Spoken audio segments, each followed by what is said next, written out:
My name is Albi at welcome sa aking channel. Nakita nyo naman ang title. Ito ay about sa ating mga putol-putol na buhok, damage na buhok, dahil ngayong pandemic, nauso ang iba't ibang kulay na buhok at wala tayong magawa, syempre nag-bleach tayo. At nagkulay ng buhok. Kaya ayan, ang nangyari is nagkaputol-putol, na damage, nagpagupit ka na, pero dry pa rin yung buhok mo kahit anong gawin mo. Kahit mag-conditioner ka araw-araw, ganun pa rin. So, good thing na klinik mo tong video na to dahil today, i-share ko sa inyo ang aking 5 tips para sa aking nasunog, damage, at putol-putol na buhok. So, keep on watching! Okay guys, disclaimer lang, hindi ako hairstylist or professional hairstylist. So, itong mga i-share ko sa inyo ay base lang sa aking mga experiences. So, let's start! Okay guys, so let's start. This is our tip number 1. Iwasan natin ang mag-blow dry ng buhok, magplancha, or magkulot as of this time. Dahil nga, naghihil pa yung ating mga damage na buhok, it will be better kung hayaan muna natin sila. Huwag muna natin idikit sa mga init. Dahil nga, na-damage to, nasunog yung buhok natin, di ba? So, pag ginamitan mo ulit to ng plancha, may posibilidad na magputol-putol na naman yan. Dahil nga, mainit yung gagamitin mo, di ba?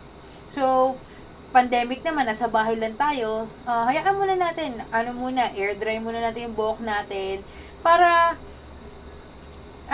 gumaling agad siya, at tumubo agad yung ating mga buhok. Just few months. And, maybe after that, pwede na ulit tayo mag-blow dry, o magkulot, or mag-plancha ng buhok.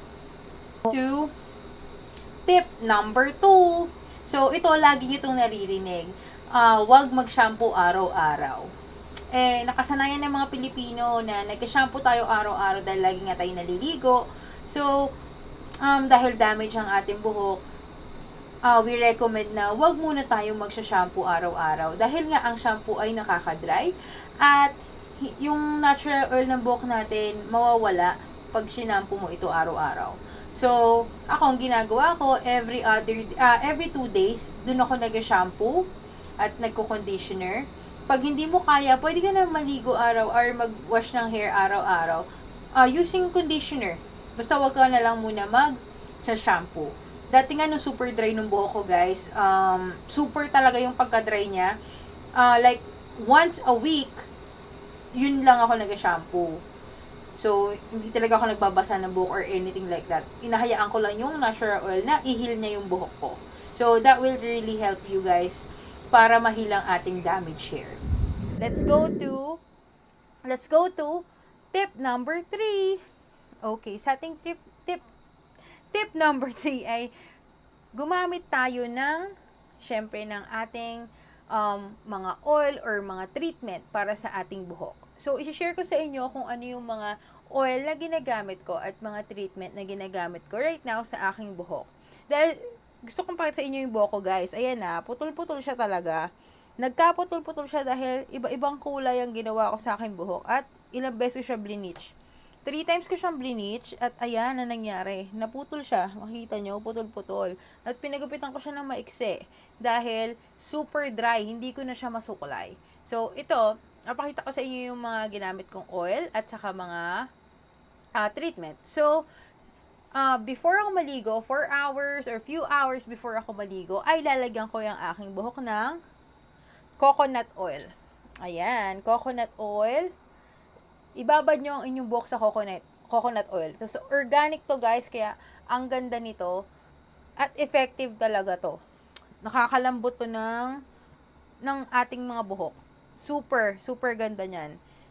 And, syempre, hindi lang sa buhok, miski nga sa balat nilalagay ko siya minsan. So, effective talaga ang coconut oil. At, yun, ibababad ko lang siya sa aking buhok for few hours or less than few hours bago ako maligo. And then, ito rin, kasabay din ng coconut oil, naglalagay din ako ng castor oil. Yung castor oil naman, guys, nilalagay ko siya sa anit. So, sa anit mo siya ilalagay. Ang castor oil ay nakakatulong sa pagtubo ng buhok. Kaya, maganda to. Nilalagay ko siya pilikmata at nilalagay ko rin siya sa buhok ko kasi numipis nga yung buhok natin at nagkaputol-putol. So, para bumilis yung pagtubo, yung castor oil ay nakakatulong. And then, go naman tayo sa ating mga treatment na ginagamit. So, gusto ko i-share sa inyo yung mga treatment na ginagamit ko right now. Ayan. So, ayan. Iba-iba to. Hindi ko siya ginagamit every other day. Or, basta iba-iba. Iba-ibang time ko siya ginagamit. So, ito. Let's start with Fresh Hair Lab. This is Egg Remedy Hair Treatment. Ayan. Maganda to, guys. Super bango niya. And, lambot niya sa buhok, lalo na after. Basta ibabad mo siya ng mga 3 to 5 minutes sa yung buhok. Or gusto mo more than para talagang sobrang lambot ng iyong buhok. And yeah, maganda to. Tapos ang mura lang niya. And then, gumagamit din ako na ito. Serum conditioner ng Tresemme. Sobrang maganda ang Tresemme, guys. Super ganda niya. Lalo na pag partner nung niya, shampoo at conditioner na to. Ang ganda. Lalo na ayan siya, nakalagay dyan na keratin smooth. So, maganda siya. Nakakalambot to na hair. Binababad ko sa hair ko din. And, ano pa ba? Ito. Meron ako ditong keratin hair treatment. Ayan. Bago lang to. Nakita ko lang siya sa store. Pero ang bango niya, guys. Super bango nito at ang lambot ng buhok ko. After. Ayan. Ang ganda. Bago lang siya. Simply G. Simply Gorgeous. Perfume Keratin. So, keratin din siya. And then, my favorite, Pantene. Itong Pantene na to, 3-minute miracle. Talagang 3-minute miracle to, guys. So, usually, madalas ito yung ginagamit ko kasi talagang super effective nito. Super lambot ng buhok mo. Tapos, ang ganda, ang bango. The best to. Highly recommended ko yan, guys. And share ko rin sa inyo ang aking conditioner. Ito. Fresh Hair Lab. Fresh Hair Lab. Silky Smooth Conditioner. Itong conditioner na to, super lambot niya. Super tagal ko na itong ginagamit. And ang bango niya, amoy milk. Parang baby. Ayan. Pati shampoo nila, guys, maganda. Yung ganito. Yung milky shampoo nila. Ang bango rin niya. Tapos, hindi siya matigas sa buhok. Kaya, gusto ko to. Maganda siya. So, yun. Try nyo yung mga yun, guys. Very effective siya. Lalo na yung Pantene, 3-minute miracle. Yun yung isa sa favorite ko. Na gumagana talaga siya sa buhok ko. So, let's go to tip number 4. Tip number 4, guys. After maligo, ay maglagay tayo ng mga leave-on sa ating hair. Like, ito. Leave-on. Ito hair leave-on to. Maganda to, guys. Hair fix na leave-on. Super favorite namin to ng mga friends ko.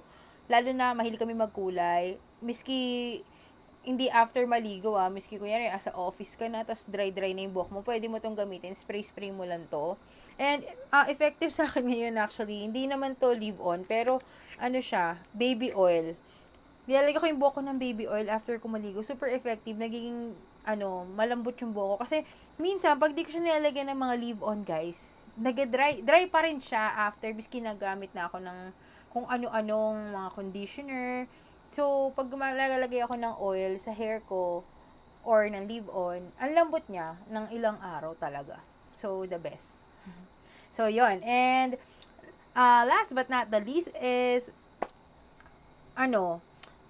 after mo maligo, make sure na syempre, magsusuklay tayo.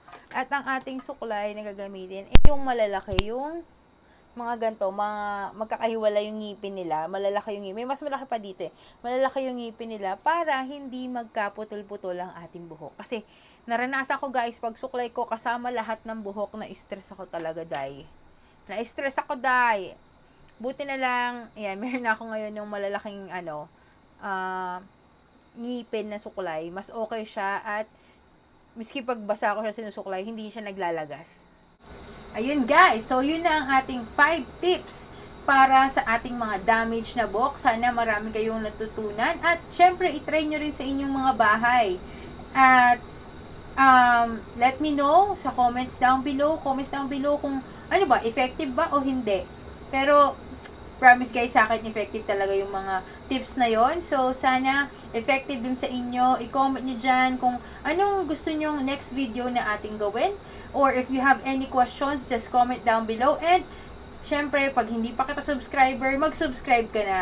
Click mo na yung subscribe at click mo rin yung bell button para naman masabihan ka namin na, uy, may bago kami video. And let's see each other on my next video. Thank you! Bye!